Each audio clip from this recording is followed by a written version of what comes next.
keep those ideas coming. I'm liking what I'm seeing in the chat so far.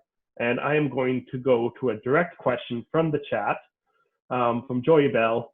There are many engineers and programmers already working remotely from the Sunshine Coast.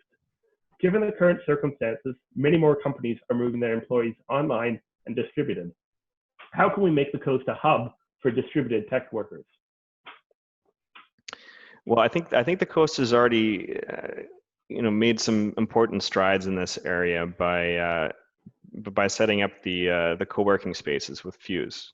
I think that's a really great opportunity. I know they I can see the thumbs up from Colin, and I think it's important because it's great to be able to work from home, but a lot of people like to have the opportunity to have kind of informal networking. So creating hubs like that, I think, is really important.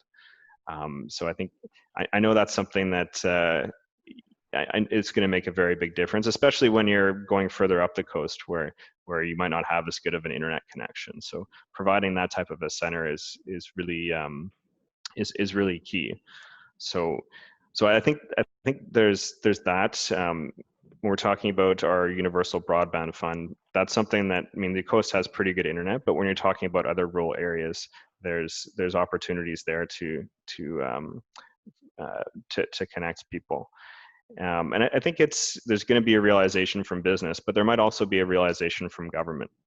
Government's also pretty centralized. This is very much a new kind of a new opportunity for government to have people working from home, where that's almost in the past it's been very rare. So it is very interesting from the federal level when you have such a concentration of people working in Ottawa that are working solely on issues in BC. So for me, that seems a little bit crazy, but this might be a bit of a game changer in the public sector as well. So I think that's at the larger scale, and I think a lot of the general supports for lowering the cost of business will be relevant, of course, for businesses working in the tech sector as well. And there's going to be a major opportunity here, I believe, for people to move out of the city and live in quieter areas where maybe you have a bit of a higher quality of life. And I think the tech sector is going to be leading that push, but it'll be other companies as well. Absolutely. Maybe I'll just throw in, I think a key part of our working from home economy currently is the connectedness with Vancouver. A lot of people don't work solely from home.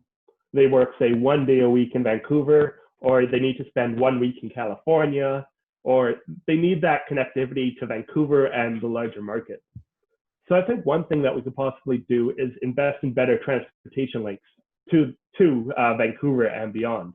So that's stuff like the hourly ferry service that's been talked about a lot here on the coast. It's potentially a passenger ferry service. It's better air connectedness. I think investing in that connection to Vancouver and beyond could be really critical with stimulating that economy.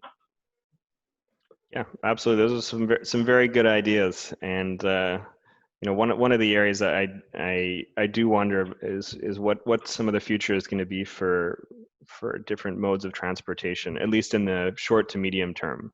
What that's going to mean for people taking public transit, what that's going to mean for people on ferries or cruises or otherwise. So it'll be a tricky situation to navigate, and hopefully that's not going to be kind of a lasting negative impact on those forms of travel.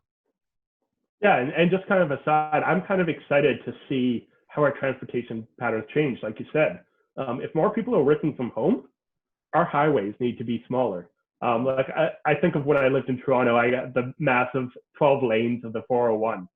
If we don't need to expand that any further, I think that's a really good thing. So it's really interesting to see how our transportation patterns may change after the pandemic.